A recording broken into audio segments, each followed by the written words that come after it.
Transport Minister Fikile Mbalula will today conduct an oversight visit to driving license testing centres in Gauteng.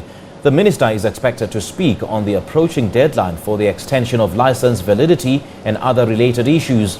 The visit comes at a time when several licensing centres across the city have been forced to close their doors and stop operations due to protests. The changes made to Gauteng's driver's license and testing booking system, which blocks third parties from booking services on behalf of individuals or groups, have left so many groups and individuals dissatisfied. For more on this, we now bring in our reporter Patricia Visagie. Patricia, a very good morning to you. Thank you so much for joining us. Where exactly are you in Gauteng and what's happening?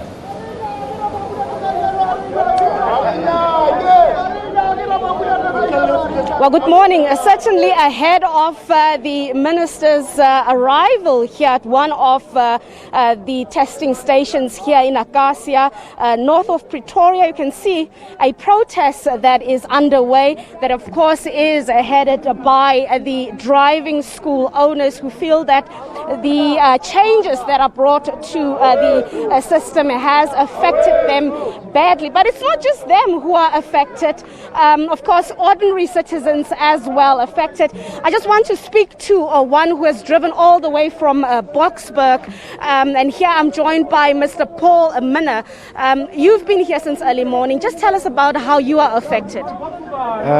It's affecting me because if I can't get my PDP or a temporary PDP, I'm losing my work. I can't drive a truck.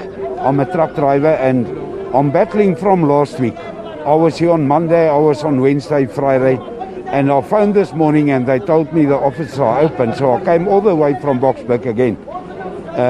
It affects us because you must book online, and when I did my booking in January, the only open spaces that was on the online was in Carltonville, Krugersdorp and Acacia. So I booked in Acacia and I came here and I did my booking on the 25th of January. And then they gave me another number to find for F Suites, who's doing the clearance on your fingerprint. And none of my stuff is there by F Suites. So F Suites can't give me a clearance on my PDP and I can't get no information from the office what is going on. So I must go all the way back, and 10 to 1 I'm going to lose my job because I can't drive now. Certainly a lot of frustration that's playing out here. An ordinary man who says, of course, his bread and butter is directly affected by the changes and perhaps the challenges that has to do with the system that is now being changed, digitalized and so forth. But as I said, the people that are at the center of this protest are the driving school operators. They've been protesting for weeks now. We know that the licensing stations in Mabopane and Hammanskraal, they've been badly affected. There has been sporadic protests for weeks now. So just to turn to one of the driving school owners, I'm now joined by Mr. Gauteng Mokoena. You all have gathered here, you've brought your grievances, your frustrations here, but put it in your words. What exactly are you aggrieved about? Are you unhappy about? Morning. The system is not helping us. It's not user-friendly. And for those who are winning onto the system, they are very lucky. They are very, very lucky. So we are fighting a Goliath, and they're using the media as the armor that was heavy on David. We need to fight with you guys. You're not helping us in any way. So what we're fighting for here is for the system to be scrapped or allow walk-ins as well as the system. Because now we are struggling, especially the people in Mabopane, the people in Hammanskraal. Hammanskraal is worse because their network there is very, very, very terrible.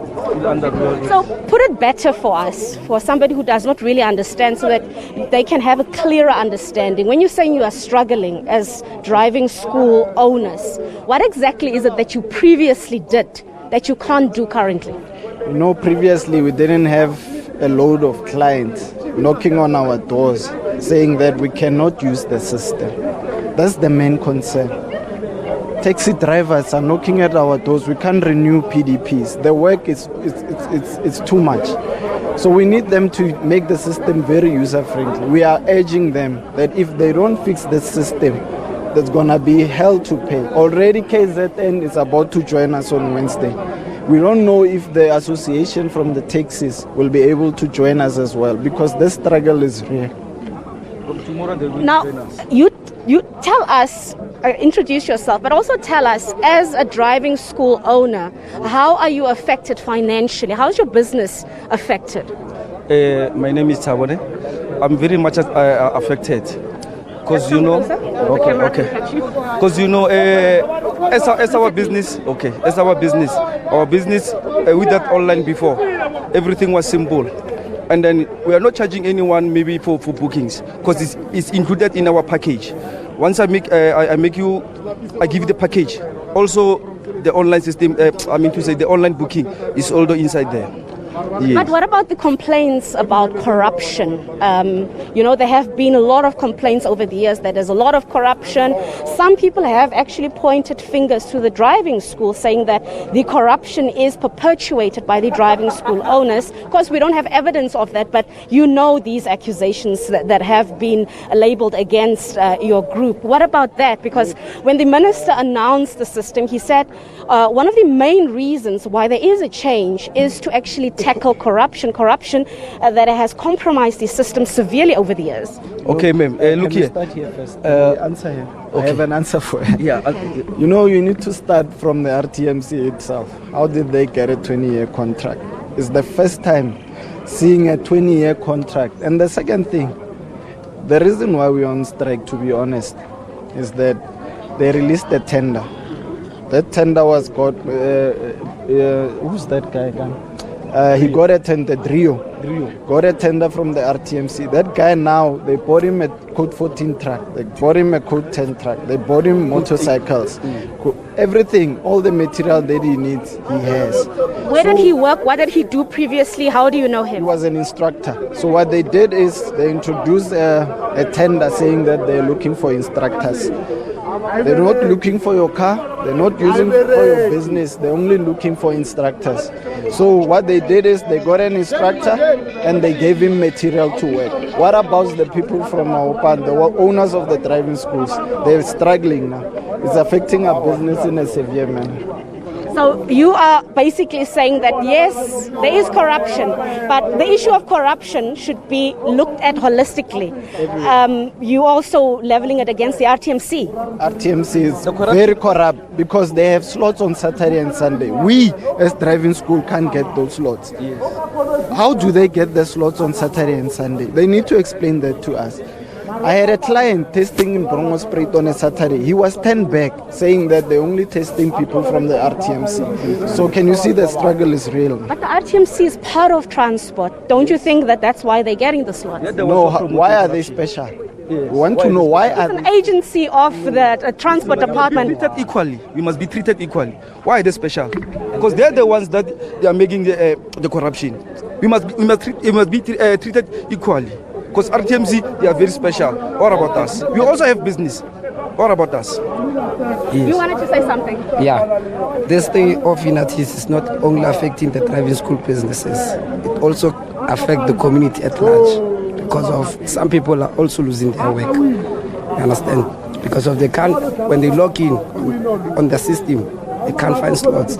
Some companies are very strict in a way that you cannot drive a company car without a PDP or without a valid license. You understand? Yeah. So it's also affecting the community. Just another question. You driving school owners have also been accused of holding the department at ransom. You are basically bullying the transport department, and now you stand accused of actually compromising ordinary citizens. How do you respond to that accusation? Actually, I don't have an answer for that. Do you mind to respond? We submitted a memorandum, I think 2 years ago. How many days does it take for them to respond to our memorandum? It's been 2 years now. There was a system before, we complained about it, they fixed it. Now they introduce another system. We are struggling with it. We have to protest again for them to fix it again.